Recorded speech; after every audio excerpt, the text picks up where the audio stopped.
Hielo.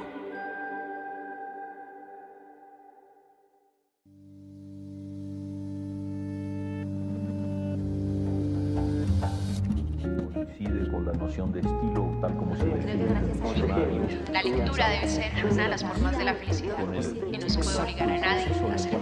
Pero no tengo idea de lo que va a suceder después. Entonces, libro de escribir esa situación. Y digamos que lo es. El cuento se escribe así. Y a mí la cosa más importante que me ha pasado en la vida ha sido aprender a leer una pizca de exageración en esa frase.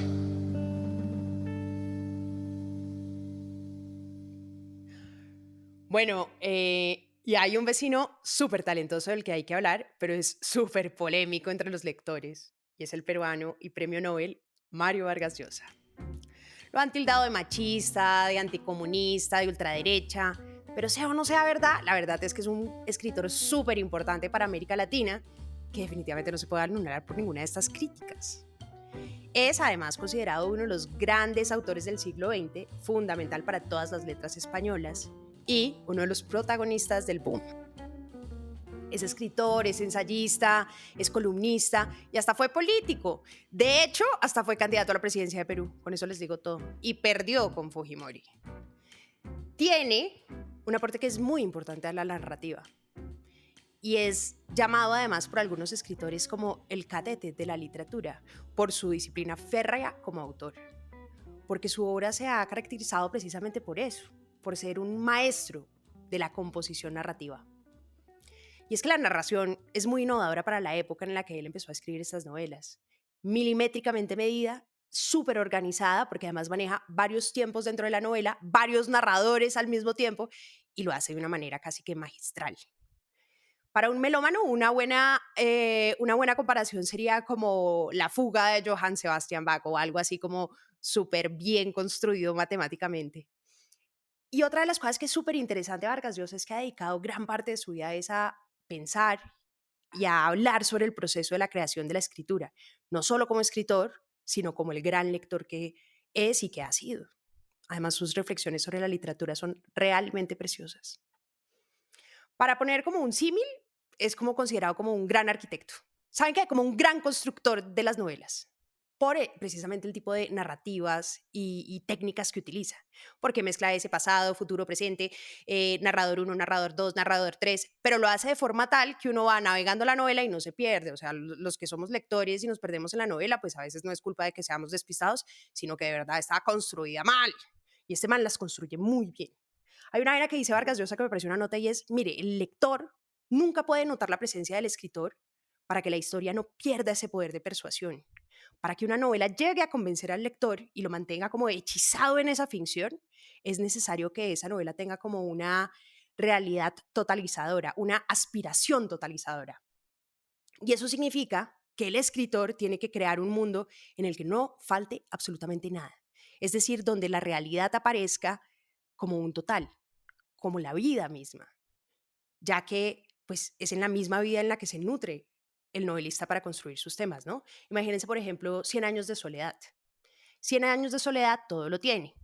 Y él da el ejemplo de Cien años de soledad como esa novela totalizadora, porque edifica una realidad como de principio a fin, con un espacio determinado, con un tiempo determinado, con una comunidad que llega a un pueblo, que construye donde no hay muerte y pasa toda una vida donde la familia da buen día por 100 años enteros, y es la construcción pues de un mundo completo, como también podría ser El Señor de los Anillos, que hablaba con un amigo que también conversa sobre ese punto específico. Y es muy curioso porque los lectores sabemos que cuando hay una novela totalizadora, pues uno sí alcanza a vivir en esa novela, ¿no? Uno se imagina ya adentro, uno vive en ese hechizo, uno está convencido que está viendo, uno tiene como la personalidad de la última novela que está leyendo.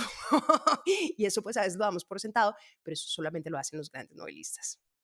Vargas Llosa además era un monstruo escribiendo, o sea, escribió cientos de textos literarios, periodísticos, poéticos, escribió obras de teatro, actuó obras de teatro. Sí, yo tampoco lo he visto, tampoco me lo imagino. Muchos ensayos, análisis literarios y cuentos, como Los jefes, Los cachorros y novelas. pucha, la cantidad de novelas que escribió como 20 novelas, todas además unas grandes novelas, como la primera que fue La ciudad y los perros en el 63, luego La casa verde en el 66, Conversaciones en la catedral, que dicen que es espectacular, esa no me la he leído pero la tengo en mis pendientes, La tía Julia y el escribidor, que creo que es una de las pocas novelas en las que me he reído a carcajadas, que eso además es muy raro en los libros, uno encontrar un libro en el que se ría, o La fiesta del chivo. Y aunque no lo crean, Vargas Llosa es un gran conocedor de la obra de Gabriel García Márquez. De hecho, fue el que realizó el estudio, digamos, más completo de la obra, desde los cuentos hasta 100 años, en su tesis doctoral cuando hizo el doctorado en la Complutense de Madrid, con un libro, pues que es su tesis, pero que después se volvió un libro que se llama Historia de un deicidio. Ustedes me van a decir, ¿pero qué es eso del deicidio? ¿Qué es esa palabra tan rara? Pues deicidio viene del latín y hace referencia como al acto de matar a Dios o a una divinidad. Es el escritor como creador del mundo. Y es lo que hablábamos ahorita de 100 años. 100 años es una obra en la que evidentemente o utópicamente hay un suplantador de Dios, porque el creador o el mismo escritor crea un mundo, suplanta a Dios y escribe una realidad total. Y eso es una belleza, pensar que una obra de nuestro bello país pues haya sido nominada por Vargas Llosa como eso.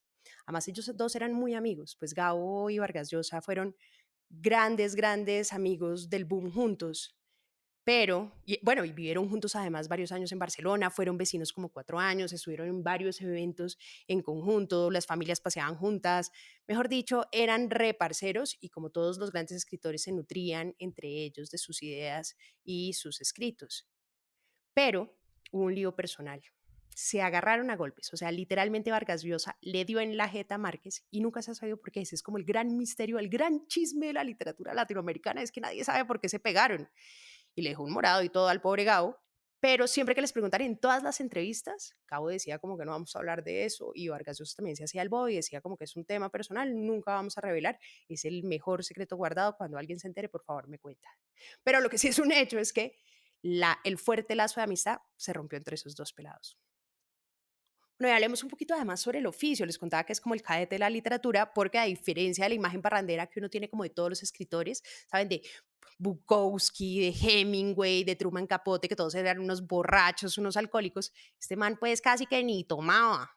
Más nerdo, porque además él decía que tenía que trabajar muy duro, porque no tenía talento natural. Y le costaba mucho trabajo escribir, entonces obviamente le tocaba estar todo el tiempo ahí dándole y dándole. Y si bien sí tuvo una época en la que ejerció la vida bohemia, por así decirlo, y es que chiquito sí fue periodista, y fue de donde conoció la noche pecaminosa y tentadora, como la llamaría él. Y obviamente el estilo de vida de los periodistas es salir a tomar trago, estar en la noche, investigar, llegar hasta el amanecer, y él decía que no, que ese ritmo de vida de los bohemios y los periodistas era súper destructor para el oficio creador, porque ese ritmo terminaba por matar esa energía y esa disciplina que necesita un creador. Creo que es una visión pues muy diferente de la creación que uno tiene, o por lo menos como uno como lector tiene la imagen de los escritores, o sea, puro 99% sudor y 1% inspiración. Hay además un libro muy simpático de Vargas Llosa, que lo escribió porque un editor le sugirió que escribiera como una carta a un joven novelista, y él escribió esos consejos y tips para escritor en el libro que se llama así, Carta a un joven novelista.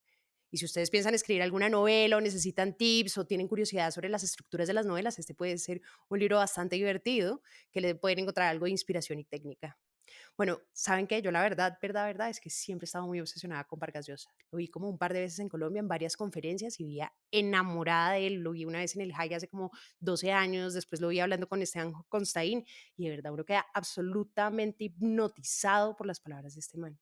Les voy a poner un pedacito del discurso que él da cuando le dan el Nobel para que oigamos un poco de sus palabras. La buena literatura tiende puentes entre gentes distintas y, haciéndonos gozar, sufrir o sorprendernos, nos une por debajo de las lenguas, creencias, usos, costumbres y prejuicios que nos separan. Cuando la gran ballena blanca sepulta al capitán Ahab en el mar, se encoge el corazón de los lectores idénticamente en Tokio, Lima o Tombuctú.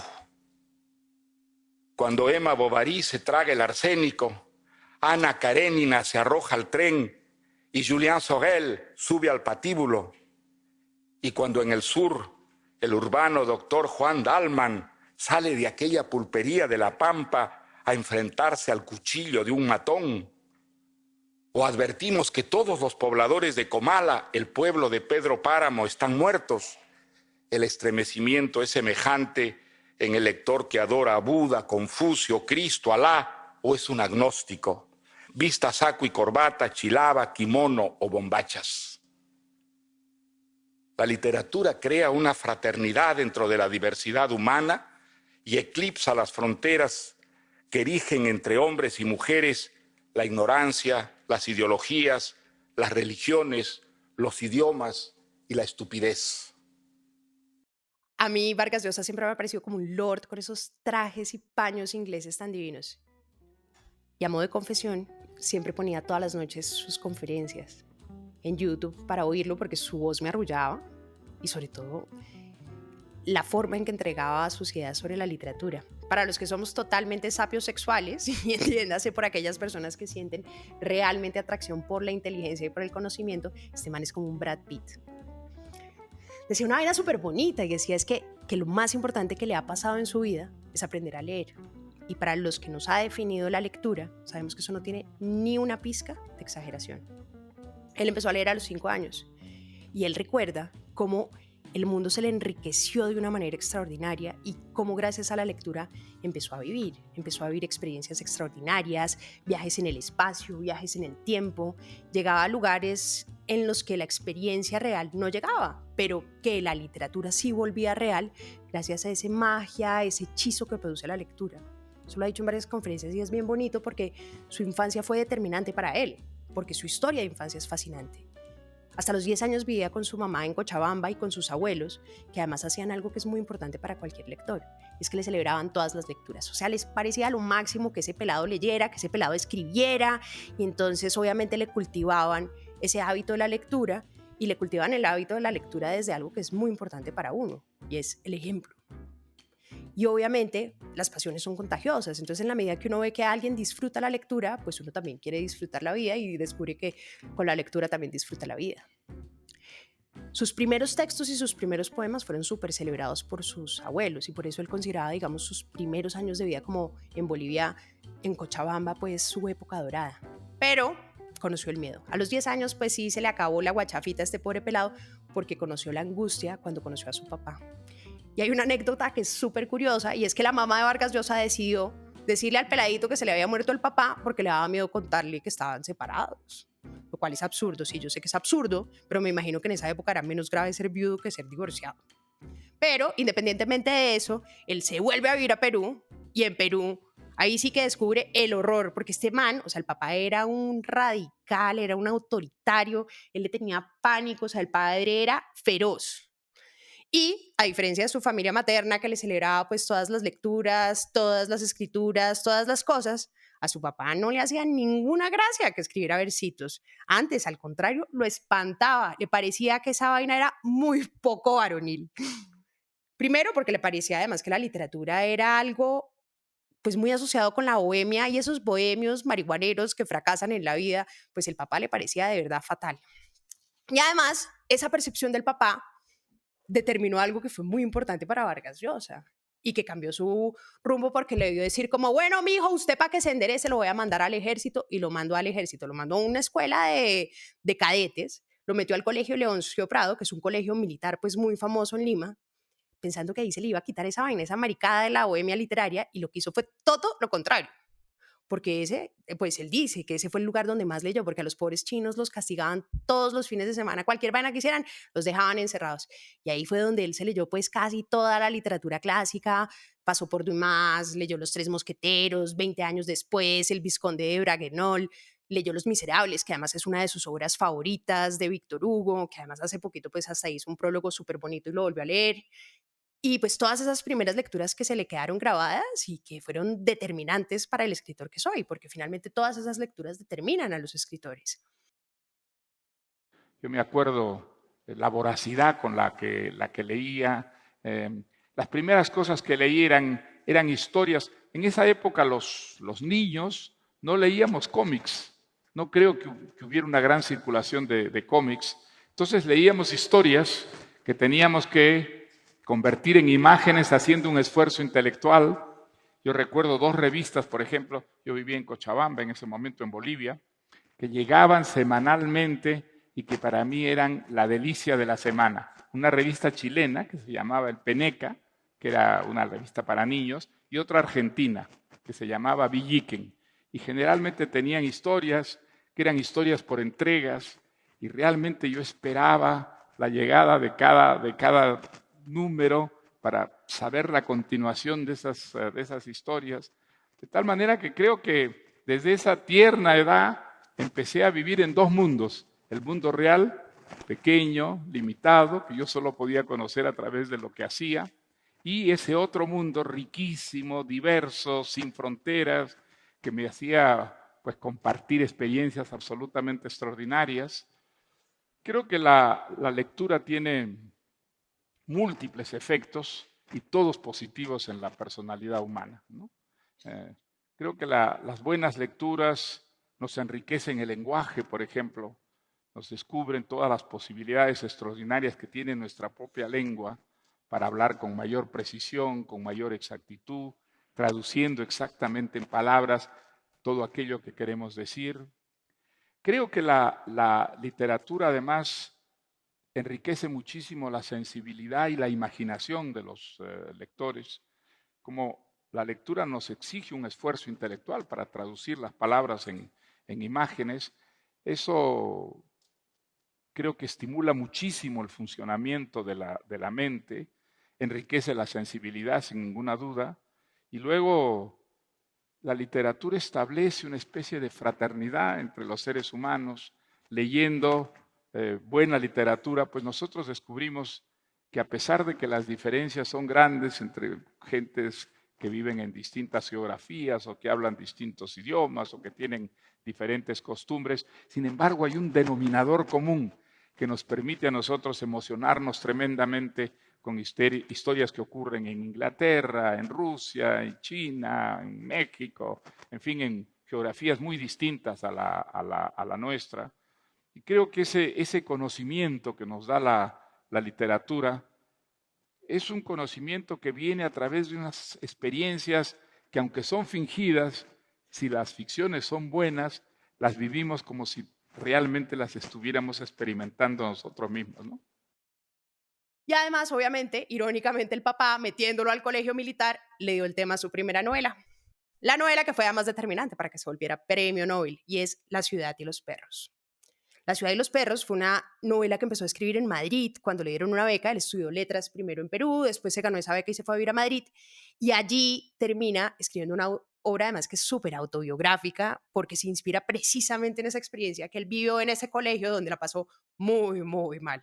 Pero bueno, igual, qué buena historia viene cuando uno la pasa bien. Uno tiene que pasarla mal. ¿Ustedes cuándo han visto que la paz y la tranquilidad traiga buena literatura?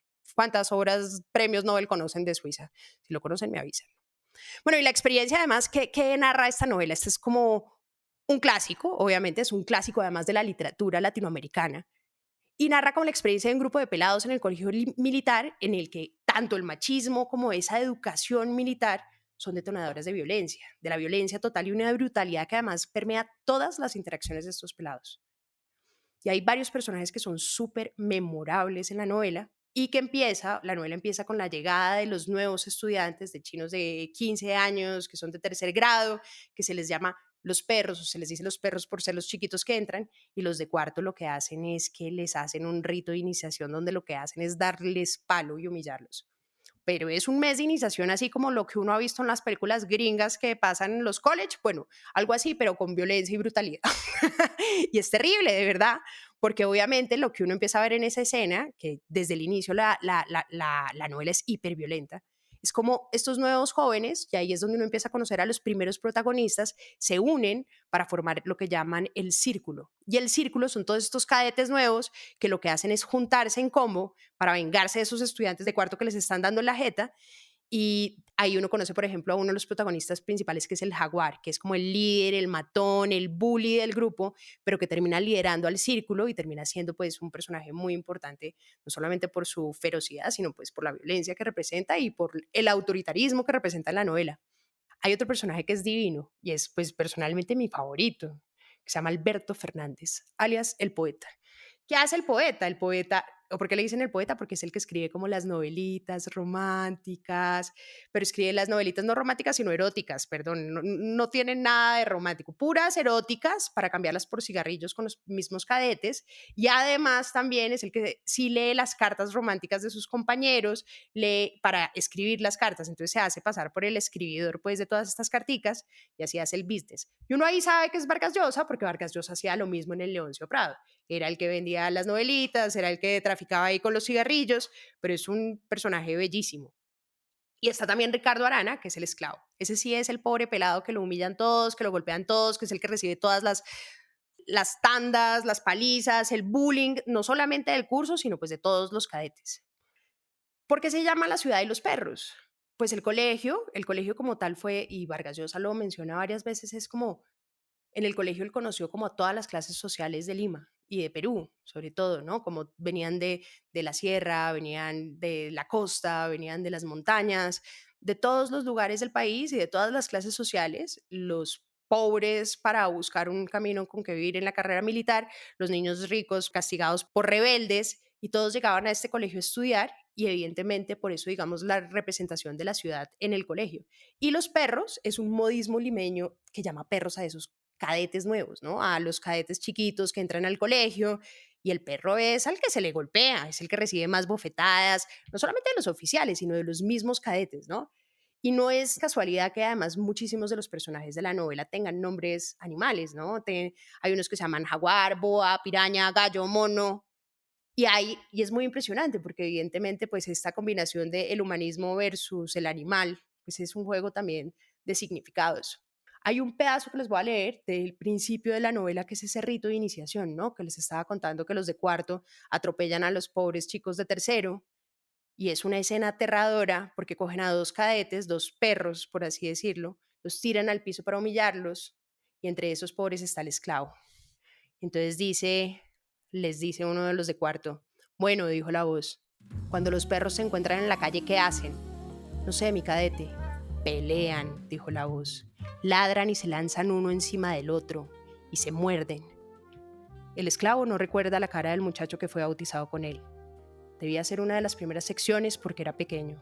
Estaba con el rostro desfigurado por el miedo y apenas cayó la voz, se vino contra él ladrando y echando espuma de pronto, y el esclavo sintió en el hombro un mordisco de perro rabioso, y entonces todo su cuerpo reaccionó, y mientras ladraba y mordía, tenía la cabeza y tenía la certeza de que su piel se había cubierto de un pelambre duro, que su boca era un hocico puntiagudo y que sobre su lomo su cola chasqueaba como un látigo. Es una escena aterradora porque es la conversión de los cadetes a animal, ¿no? Literalmente el bautizo de los perros, y eso me acuerda un montón a esa película que es miedosísima, que es la del Señor de las Moscas, donde estos chinos llegan a una isla, están abandonados porque se estrella el avión, quedan abandonados, y los jóvenes establecen un orden social que lo determina la violencia. Eso mismo pasa en esta novela, ¿no? El orden social lo determina la violencia. Dice Alberto en alguna parte de la novela, sin pelos en la lengua, dice, lo que importa en el ejército es ser bien macho, tener unos huevos de acero, ¿comprendes? O comes o te comes, no hay más remedio. A mí no me gusta que me coman. Creo que se lo decía, era la esclavo. Pero obviamente es como toda la reflexión de qué determina la hombría. Y es esa capacidad que tienen estos cadetes, sea de sobrevivir al colegio, donde unos mandan más y de donde otros son absolutamente dominados. Y es esa supervivencia que determina como esa fuerza, ¿no? Como esa habilidad de pelear, o sea, quien gana es el que tenga la fuerza o la habilidad de darse más duro, o alguna estrategia para defenderse o no pisotearse por los demás, o no dejarse pisotear. Y es muy curioso porque a mí lo que más me impresiona es esa construcción de lo que es la hombría, basada desde el machismo, ¿no? Que le hace mucho daño a los hombres y que creo que todos en el colegio la vivimos y que creo que toda nuestra educación la ha visto reflejada de alguna forma. Es un libro que además me recuerda mucho a las reflexiones de la nigeriana Chimamanda Ngozi Adichie, tiene una conferencia en YouTube que después se volvió libro que se llama Todos deberíamos ser feministas y critica precisamente esa crianza que jode a los manes. Dice como reprimimos la humanidad de los niños, definimos la masculinidad de una forma muy estrecha. La masculinidad es una jaula muy pequeña y dura en la que metemos a los niños. Enseñamos a los niños a tener miedo al miedo, a la debilidad y a la vulnerabilidad. Les enseñamos a ocultar quiénes son realmente, porque tienen que ser hombres duros.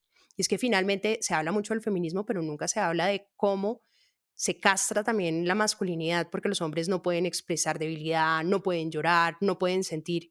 Y eso finalmente pues termina negando la humanidad que está dentro de ellos.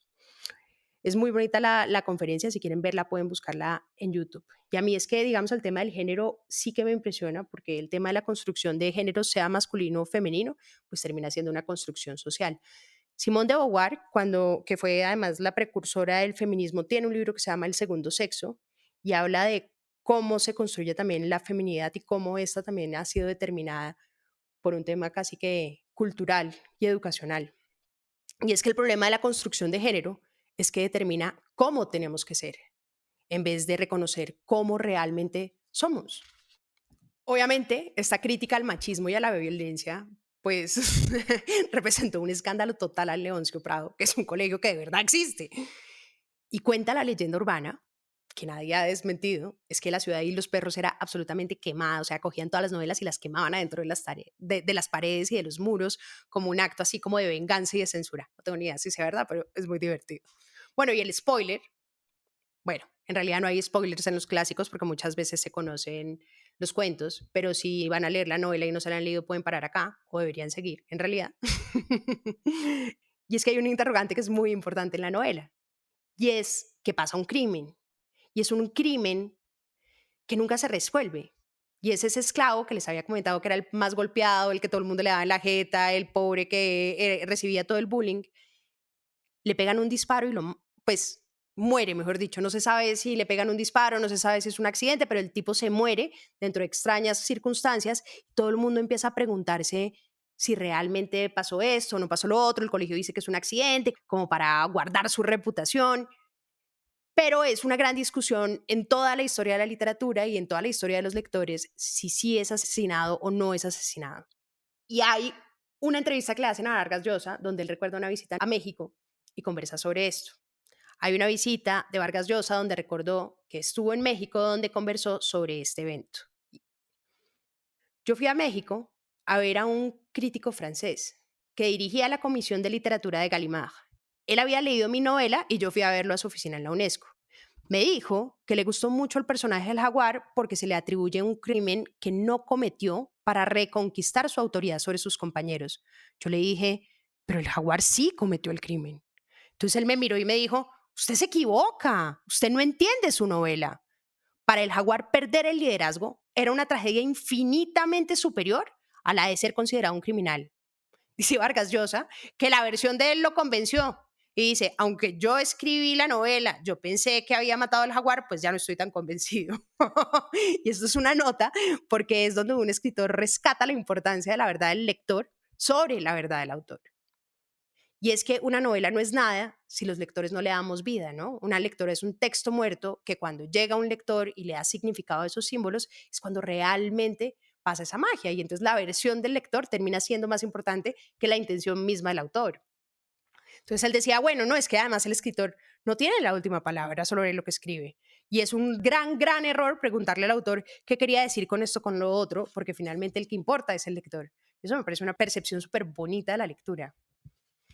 Bueno, y hay otra cosa, y obviamente es que dentro de la vida de los autores, pues lo que vivan los autores determina muchísimo gran parte de sus temáticas y sus obras. Por ejemplo, Vargas Llosa se casó con su tía política. Y luego, que además le llevaba como 10 años, ¿no? Fue todo un escándalo social.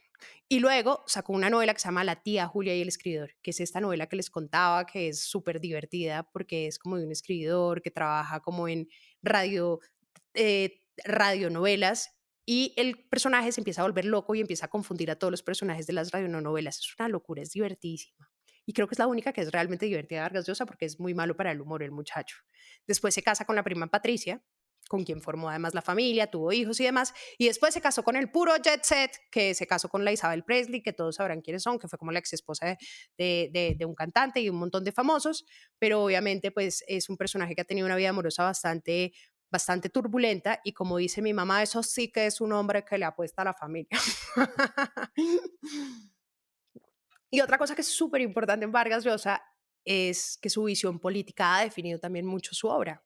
De hecho, el segundo libro, o mi segundo libro favorito de Vargas Llosa, es La fiesta del chivo. En los años 50, América Latina estaba pues totalmente sumergida, llena de dictadores, pero ninguno más pintoresco y cruel como fue alias El Jefe o Rafael Trujillo en República Dominicana. Vargas Llosa se fue a hacer como unos documentales a República Dominicana para la radio, televisión francesa, y oyó tantos cuentos tan aterradores de este man, de este dictador, que dijo, no, yo tengo que escribir sobre él. Y se fue un tiempo bastante largo a hacer entrevistas, a preguntarle a la gente cómo había sido la experiencia, y pues vio que Trujillo no solamente controlaba todo el país, pues fue dictador como 31 años, como del 30 al 52, con unas paraditas ahí en las que pues dejó de ser dictador y volvió a ser dictador. No solamente robaba al país, no solamente controlaba al país con toda su corrupción, sino que además era un criminal de primera, mató a muchísima gente, entre ellos a 30.000 haitianos, en un momento histórico bastante complicado, y era además un abusador y un violador de mujeres de primera. De hecho, era tan macabro este personaje que una prueba que le pedía de lealtad a sus colaboradores era que pudiera comerse a sus mujeres. O sea, les decía, yo me como a su esposa y si usted me deja comerme a su esposa es porque usted me es fiel. Había gente que dejaba que se le comiera a la esposa y si no, pues les tocaba volarse porque ¿qué? Los mataba. Entonces, Vargas Llosa dice, claro, todas estas tragedias que hizo el personaje y sobre todo las mujeres que fueron una de las principales víctimas, pues le dieron pie a crear a la protagonista de la novela que se llama Urania Cabral. Y obviamente este libro, que es La fiesta del chivo, se va tejiendo alrededor de la biografía de Urania, que representa además a muchísimas mujeres que padecieron los crímenes del dictador. En la historia hay unas hermanas muy famosas, pues son consideradas pues unas heroínas totales, de hecho creo que tienen hasta bustos y hasta estatuas en nombre de ellas, y sobre todo particularmente Minerva Mirabal, que fueron como las mujeres que desafiaron a este régimen dictatorial. Y Minerva, pues estaba una vez en una fiesta, el man fue a bailar con ella, se sobrepasó y esta le pega una cachetada. Y el tipo, pues, más o menos, pues no la mató ahí mismo, pero ordenó pues que la dejaran estudiar derecho, que nunca le iba a dejar ejercer nada, se encargó de tirársele la vida y un día sí decidió que las iba a matar a ella y a sus hermanas. Las interceptaron en un carro en la mitad de la nada, pues más o menos la policía trujillista las mató a garratazos y después tiraron como el carro al agua para que la gente creyera que era un accidente. Pero obviamente la gente sabía que no era un accidente. Y ahí ya con ese hecho que pues que indignó literalmente al pueblo de la República Dominicana, es que empezó la emboscada a Trujillo y lo terminaron matando. De hecho, la novela se llama así, se llama La fiesta del chivo, por un merengue, que yo creo que muchos de nosotros no lo conocemos tanto, que es un merengue dominicano, que se llama así, Mataron al chivo. Entonces, como mataron al chivo, el título de la novela se llama La fiesta del chivo. Y es muy curioso, hay un libro que se llama Las conversaciones de Princeton de Rubén Gallo, porque fue, pues, Vargas Llosa dio como 6 meses una charla académica en Princeton sobre la relación entre la política y la literatura, porque ya ven que le gusta bastante, y decía en esas conversaciones que los lectores creían que la novela estaba llena de exageraciones, cuando en realidad no. No, o sea, realmente la gente creía que esa novela no podía ser tan brutal, que la realidad no podía ser tan brutal. Y aunque parezca mentira, lo que dice Vargas Llosa es que la realidad era mucho peor que la novela. Y es muy curioso porque dice que hay episodios que no podía contar porque no eran verosímiles, ya que una novela resulta inaceptable al lector porque los lectores no toleran la realidad excesivamente vil o monstruosa. Él explicaba que los lectores tenemos como unos mecanismos de defensa que le impiden creer una historia y la rechazan si los ofende demasiado. Ah, que no se sabían esa, yo tampoco me la sabía. Me pareció súper curioso. ¿Cuántas veces nos habrá protegido un escritor de sus propias historias? Bueno, es muy bizarro, pero bueno, creo que vale la pena leerla porque es un retrato implacable del poder absoluto, que se lee además sin respiro de principio a fin. Y pues obviamente se escribió como 25 años después de nuestra novela de dictador, que no sé si se la han leído, que es El otoño del patriarca, escrita por Gabriel García Márquez, o El yo supremo de Augusto Roa, que también es una novela sobre un dictador, que además son las representaciones, además de por qué la literatura también representa un poquito de esa historia del continente, ¿no? Curiosamente, a Vargas Llosa, y hablando un poquito de esta relación con la política, era muy, y es todavía, porque sigue vivito y coleando, muy fan de Jean-Paul Sartre y fue muy influenciado por este existencialista francés. De hecho, tanto que sus amigos, porque desde chiquito desde muy joven estaba obsesionado con Sartre, le decían el sartrecillo valiente. Y obviamente lo que decía Sartre es que la literatura no podía escapar de ninguna manera a su tiempo, porque la literatura no podía ser meramente entretenimiento, ¿no? Y está todo ese debate de para qué sirve la literatura o cuál es el objetivo de la literatura. Y es que la literatura es una forma de acción. Hay una frase muy famosa que le fascina a Vargas Llosa y es: las palabras son actos, porque a través de la literatura uno influye en la vida de otros y en la historia. Y obviamente no como de una manera premeditada, con efectos políticos inmediatos, como creían pues los realistas socialismos o el realismo socialista, pero sí de una manera indirecta, porque lo que hace la literatura es que forma una conciencia que está detrás de las conductas. De tal manera que, en teoría, indirectamente, lo que hace la literatura es que contribuye a una acción en la sociedad, ¿no? Empieza a generar como un cambio de conciencia. Y creo que precisamente eso es la razón por la que la gente odia a Vargas Llosa, o digamos tiene sentimientos encontrados con Vargas Llosa, porque precisamente él tiene un activismo político, ha sido muy activista políticamente y ha dado sus ideas políticas, que no es tan común en los escritores, y ha tenido una vida pública muy política, y su obra también tiene una tendencia política, también muy influenciado por Sartre. Pero hay una cosa que es chistoso, y es que lo que dice la psicología es que en las discusiones políticas la gente siempre se lo toma muy personal, se ofende, porque cuando uno tiene una conversación política se desafían las convicciones personales.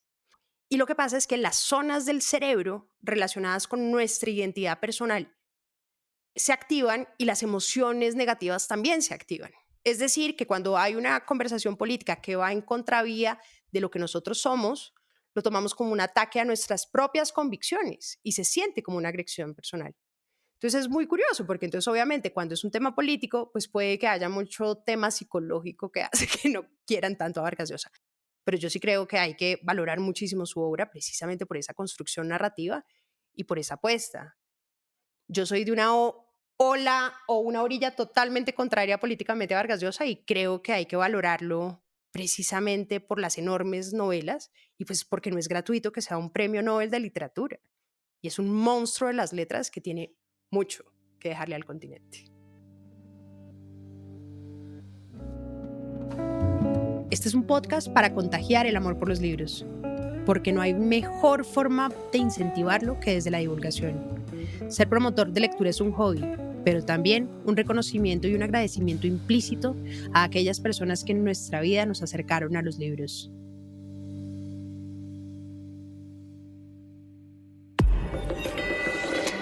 Hielo.